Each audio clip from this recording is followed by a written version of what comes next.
Today we'll be taking a look at why Jon Moxley reached out to Roman Reigns, a deeper look at a new Roman Reigns interview, and a new theory about Asuka. Don't forget to subscribe if you're new and drop a like below. So let's start things off with this Jon Moxley Roman Reigns story as well as the other details Roman revealed. Roman Reigns recently spoke with Bleacher Report for an amazing interview that really told us so much about his character, his promos, his moves, his storyline direction, plus a huge update on his new theme music. Let's start off with the Jon Moxley story. Roman revealed that he obviously talks to Seth Rollins more, but that he's still very cool with Jon Moxley. He even revealed that he gave Jon Moxley a call after the big news came out that Renee and Moxley were expecting a baby. Roman had this to say to Bleacher Report about that story. "It's pretty out there anyways that me and Mox were super tight. We traveled together even when we split up. We were drinking buddies, the whole nine. I got a lot of cool moments with Mox.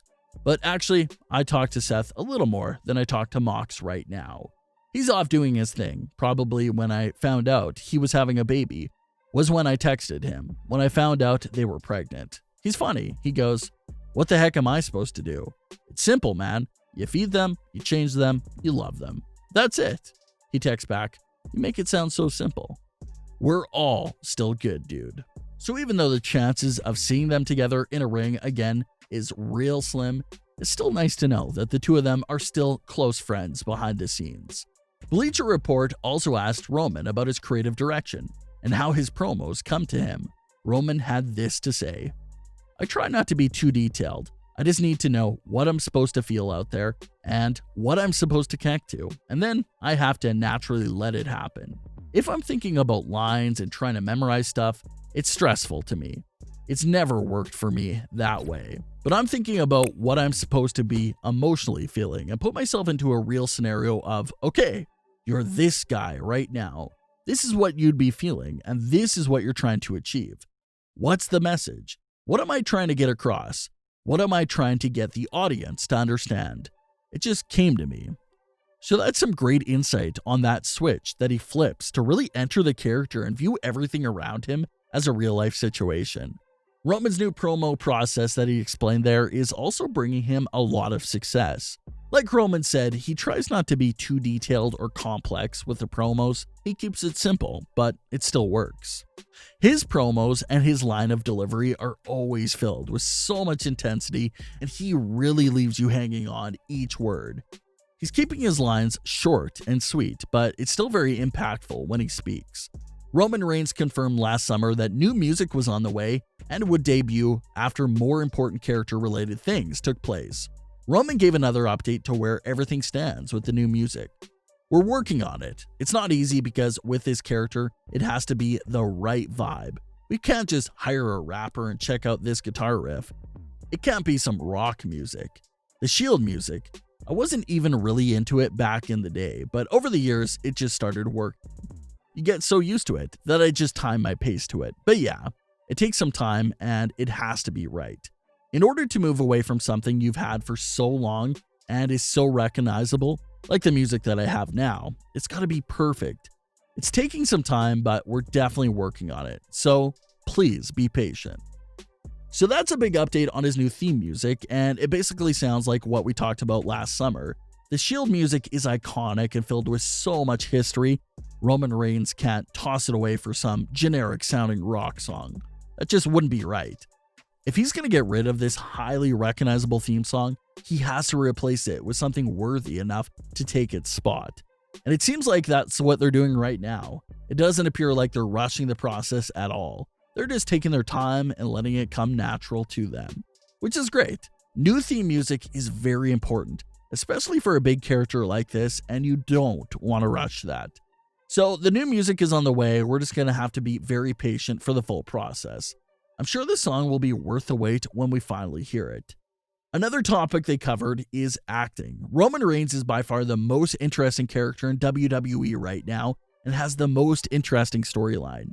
He's been doing such a phenomenal job that many fans have started to speculate if he would jump over to Hollywood. Bleacher Report asked Roman about taking his acting abilities to the big screen, and he had this to say. "For me, they have to align themselves with my schedule. The hardest part now is that I can't go, I'm going to jump out now and do this cameo for a couple of days. Even if you're only on set for a day or two, you have to go through that quarantine process. You have to get tested, and you have to be in an isolation situation for a few days. All the way up to 10 days, I've heard, for some stuff, depending on the studio and the project. All the way to an isolation period after you're done. We're a weekly product, so I'm working every Friday, and I don't feel comfortable taking away from my commitments at WWE at this point. I definitely enjoy the process of the big screen, of acting, of creating and diving into a new character. I'm not going to be able to fall down my whole life. So when it gets to the point where I really need to take care of my body and start counting those bumps, that's a cool form of entertainment and a different kind of performing art that I feel I'm capable of diving into and hopefully having some kind of future at it. I want to be very smart and calculated about it.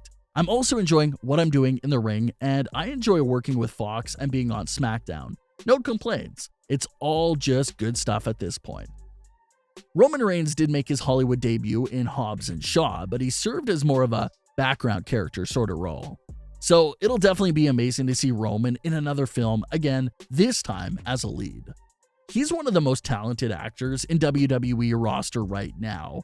No character or superstar can really compete with Roman Reigns right now. So it'll be great to see how his acting translates to the big screen. Asuka recently faced the female Fiend on Raw, and this has everyone guessing about what will happen to Asuka. WWE finally revealed to the viewers that this was, in fact, the female Fiend, especially with the way the female Fiend transitioned back and forth between the two personas. It was the big reveal that this was the female Fiend. So with the male Fiend, he always changes whoever he interacts with. So now that WWE has labeled her as the female Fiend, does that mean everyone she interacts with changes as well? Does that same rule still carry out to the female Fiend? If so, what will be the female Fiend's effect on Asuka? Will it cause Asuka to turn heel and bring out this darker side of herself? Asuka has wrestled with scary face paint in matches before signing with WWE. So it'll be interesting to see if that's what makes Asuka bring out that face paint again in WWE. Would you like to see Asuka's character take a darker turn since she had this interaction with a Fiend character? What did you think of Roman Reigns' interview as well? Leave your comments. Don't forget to subscribe with all notifications on and leave a like if you enjoyed. Thanks for watching, guys.